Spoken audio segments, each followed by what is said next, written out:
ആകെ ഒരു MLA മാത്രമാണുള്ളത്. അദ്ദേഹം പറയുകയുണ്ടായി. അതുപോലെ കേരള കോൺഗ്രസ് കൊടുത്ത ഒരു കോർപ്പറേഷൻ അതാണ് കോഴിക്കോടാണ്. അത് ജോസ് കെ മാണിയുടെ ഒരു തന്ത്രമായിരുന്നു എന്ന് കേട്ടു. ജോസ് കെ മാണി ഒരു സൂത്രക്കാരനാണ് എന്ന് അദ്ദേഹം പറയുകയുണ്ടായി. എന്താണ് MLAയുടെ അഭിപ്രായം? കാര്യത്തില് അദ്ദേഹത്തിന്റെ പ്രസ്താവന വിശദമായി പരിശോധിച്ചാൽ എന്തൊക്കെയാണ് അദ്ദേഹം പറഞ്ഞതെന്ന് ബോധ്യപ്പെടാൻ കഴിയുള്ളൂ. കാര്യത്തിൽ പാർട്ടിയും മുന്നണിയും ഇതിനോടകം തന്നെ ഇതിന്റെ നിലപാടുകളൊക്കെ വ്യക്തമാക്കിയിട്ടുണ്ട്. അപ്പൊ അതേക്കുറിച്ച് ആധികാരികമായി ഞാൻ മറുപടി പറയുന്നത് ശരിയല്ല. ഇപ്പോഴും ഒരു വർഗീയമായ ചേരിതിരിവ് സമൂഹത്തിൽ സൃഷ്ടിക്കുന്ന ഒരു നിലപാട് ആരെടുത്താലും അത് ശരിയായ ഒരു സമീപനമല്ല എന്ന് തന്നെയാണ് എൻ്റെ അഭിപ്രായം. പിന്നെ കേരള കോൺഗ്രസ് പാർട്ടി SNDP യോഗത്തോട് എപ്പോഴും ഏറ്റവും സൗഹൃദപരവും അനുഭാവപൂർവമായ നിലപാടാണ് സ്വീകരിച്ചിട്ടുള്ളത്. മാണി സാറിന്റെ കാലത്താണ് പൂഞ്ഞാർ നിയോജകമണ്ഡലത്തിന്റെ ഭാഗമായിട്ടുള്ള വഴിക്കടവിൽ മുരുകൻ മലയിൽ 25 ഏക്കറാണെന്നാണ് എൻ്റെ ഒരു ഓർമ്മ. 25 ഏക്കർ സ്ഥലം SNDP യോഗത്തിന്റെ നിയന്ത്രണത്തിലുള്ള ഒരു ട്രസ്റ്റിന് പതിച്ചു കൊടുത്തിട്ടുണ്ട്. അത് മുരുകൻമല എന്ന് ബോർഡ് വെച്ച് SNDP വക എന്ന് ബോർഡ് വെച്ച് അവരുടെ അധീനതയിൽ തന്നെയുണ്ട്.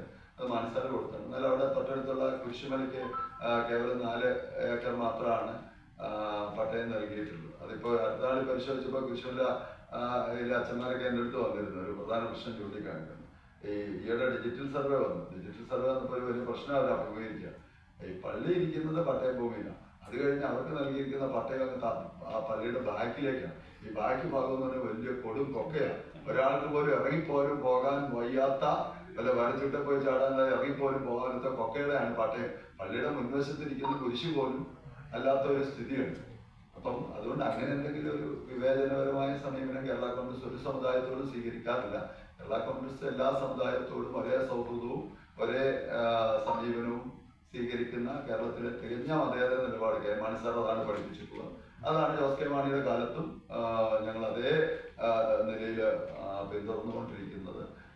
അതിനകത്തൊന്നും ഒരു വ്യത്യാസവും കേരള കോൺഗ്രസ് വരുത്തിയിട്ടില്ല, വരുത്താനായിട്ട് ഉദ്ദേശിക്കുന്നുമില്ല. കേരള കോൺഗ്രസ് എല്ലാവരോടും ഒരേ സൗഹൃദ സമീപനവും തികഞ്ഞ മതേതര സമീപനവും വെച്ച് കിടന്ന പാർട്ടിയാണ്.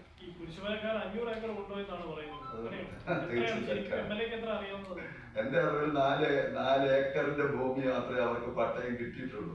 ആ 4 ഏക്കർ തന്നെ അതിനകത്ത് 90% ഉപയോഗിക്കാൻ മേലാത്ത ഭൂമിയാണ്. ഇപ്പൊ അവർ എന്റെ അടുത്ത് കൊണ്ട് അപേക്ഷ തന്നിരിക്കുകയാണ്, അതൊന്ന് മാറ്റി ഈ 4 ഏക്കർ തന്നെ മതി, കൂടുതലൊന്നും വേണ്ട, ഉപയോഗിക്കാവുന്ന ഭൂമിയിലേക്ക് തരണം ഞങ്ങൾ ഗവൺമെന്റ് സമർപ്പിച്ചിട്ടിരിക്കുക.